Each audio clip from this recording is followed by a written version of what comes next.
आज के इस एक्सप्लेनर में हम जैन दर्शन के एक ऐसे कमाल के ग्रंथ पर बात करने वाले हैं जो हिंसा और हमारी अपनी जवाबदेही को लेकर हमारी पुरानी सोच को पूरी तरह से पलट कर रख देगा। सीरियसली, ये कोई आम फिलॉसफी वाला डिस्कशन नहीं है।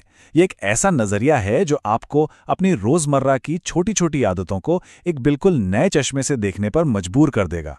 तो चलिए सीधे टॉपिक पर आते हैं। आज हम इस स्ट्रक्चर्ड एजेंडे के थ्रू आगे बढ़ेंगे। पहला, हिंसा की नई परिभाषा। दूसरा, प्रमाद का खतरा। तीसरा, आंतरिक बनाम बाहरी हिंसा। चौथा, हमारी डेली लाइफ की लापरवाही। और अंत में एक आम इंसान या गृहस्थ से होने वाली 4 तरह की हिंसा। तो चलिए अपने पहले सेक्शन से शुरुआत करते हैं, जैन धर्म में हिंसा की नई परिभाषा। और इसके लिए हमें उन बुनियादी बातों पर सवाल उठाना होगा जो समाज ने नुकसान पहुंचाने को लेकर बना रखी हैं। अब देखिए, जब भी हम हिंसा या वायलेंस शब्द सुनते हैं तो दिमाग में क्या आता है? कोई हथियार, लड़ाई झगड़ा या शारीरिक चोट, राइट। लेकिन क्या हो अगर सच्ची हिंसा असल में हमारी रोजमर्रा की छोटी छोटी लापरवाहियों में ही छुपी हो? क्या किसी को बिना छुए भी हिंसा की जा सकती है? तत्वार्थ सूत्र का ये प्राचीन संस्कृत श्लोक बहुत ही खूबसूरती से समझाता है। प्रमत्त योगात प्राण व्यापरोपणम हिंसा।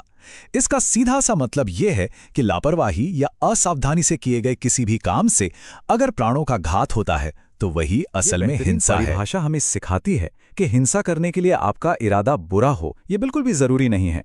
अगर हम सिर्फ लापरवाह होकर बिना सोचे समझे काम कर रहे हैं तो केवल इतना ही काफी है दुनिया को और खुद की आत्मा को भारी नुकसान पहुंचाने के लिए।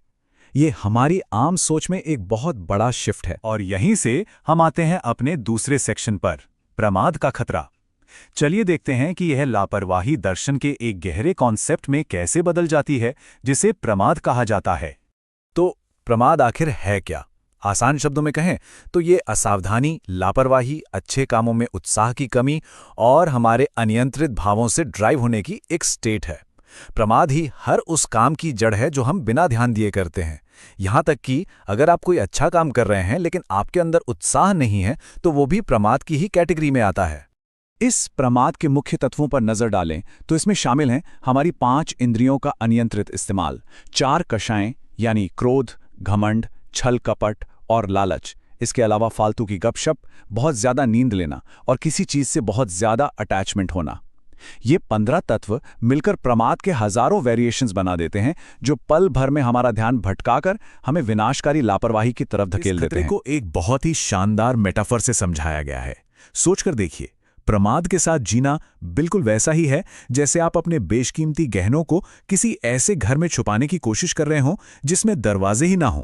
ऐसी स्थिति में आपकी आत्मा पूरी तरह से वल्नरेबल यानी असुरक्षित रह जाती है। यह हमें तीसरे सेक्शन पर ले आता है, आंतरिक बनाम बाहरी हिंसा। जैन दर्शन में जो हमारे दिमाग के अंदर चल रहा है और जो बाहर की दुनिया में हो रहा है उसके बीच का फर्क बहुत क्रूशियल है। इसमें सबसे अहम पॉइंट ये है कि भाव हिंसा हमारी वो अंदरूनी लापरवाही है जो सीधे हमारी आत्मा को नुकसान पहुंचाती है, जबकि द्रव्य हिंसा उसका बाहरी नतीजा है जिससे दूसरों को चोट या नुकसान पहुंचता है। मतलब हर बाहरी हिंसा से पहले हमारे अंदर एक भाव हिंसा जरूर घटित होती है। इसे ऐसे समझिए, मान लीजिए एक मुनि हैं जो पूरी तरह से सावधान होकर चल रहे हैं। अगर गलती से उनके पैर के नीचे कोई कीड़ा आ भी जाए तो उन्हें कोई कर्म दोष नहीं लगता क्योंकि उनके अंदर कोई प्रमाद नहीं था। लेकिन दूसरी तरफ अगर कोई इंसान किसी पर गोली चलाता है और निशाना चूक जाता है तो सामने वाले को चोट न लगने के बावजूद उसने अपने बुरे इरादे की वजह से अपनी आत्मा में भयंकर हिंसा कर ली है। हमारा चौथा सेक्शन है रोजमर्रा की लापरवाही और नुकसान। चलिए इन गहरे नियमों को अपनी डेली लाइफ की आदतों पर टेस्ट करके देखते हैं कि आखिर ये अनदेखी हिंसा छुपती कहाँ है। हम दिन भर में जाने अनजाने कितनी गलतियां करते हैं। पानी की बाल्टियों को खुला छोड़ देना जिससे छोटे जीवों के डूबने का खतरा रहता है, सड़क पर खोदे गए गड्ढों को खुला छोड़ना, गैस जलाने से पहले ये चेक ना करना कि वहां कोई सूक्ष्म जीव तो नहीं है, या फिर बस यूं ही पानी का नल खुला छोड़ देना। जब एक बाल्टी खुली रह जाती है और उसमें कोई गिलहरी गिर जाए तो ये प्योर प्रमाद है, यानी जिम्मेदारी न लेने से होने वाली हिंसा। सोल्स्टेक्स में एक बहुत ही कैप्टिवेटिंग कहानी है।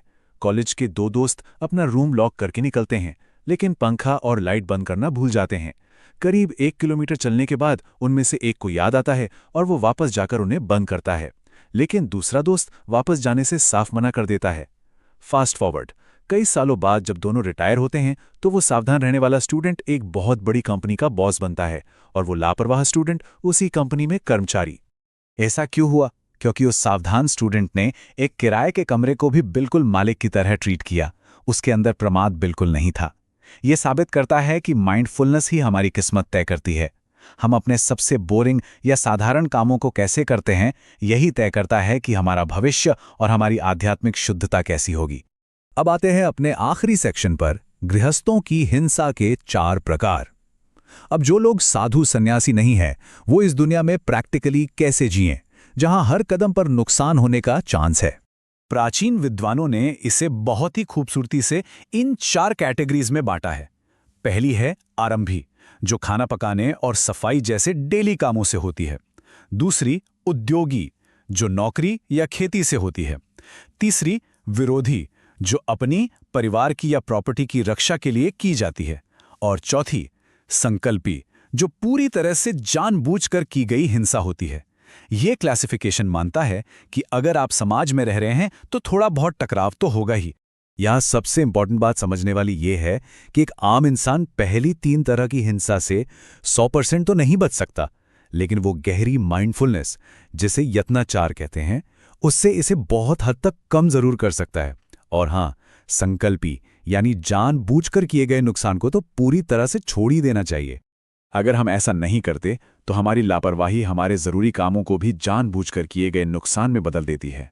जैसे अगर आप गैस जलाने से पहले उसे साफ करने की जहमत नहीं उठाते और वहां मौजूद छोटे जीवों को इग्नोर करते हैं, तो वो साधारण सा काम अब मजबूरी नहीं रहा, बल्कि वो संकल्पी यानी इंटेंशनल हिंसा बन जाता है। तो इस एक्सप्लेनर को खत्म करते हुए जरा सोचिए, अगर हमारी लापरवाही के ये छोटे छोटे पल चुपचाप हमारी किस्मत लिख रहे हैं और दुनिया को नुकसान पहुंचा रहे हैं, तो आज ऐसी कौन सी डेली हैबिट है जिसे हम पूरी सावधानी से करना शुरू कर सकते हैं?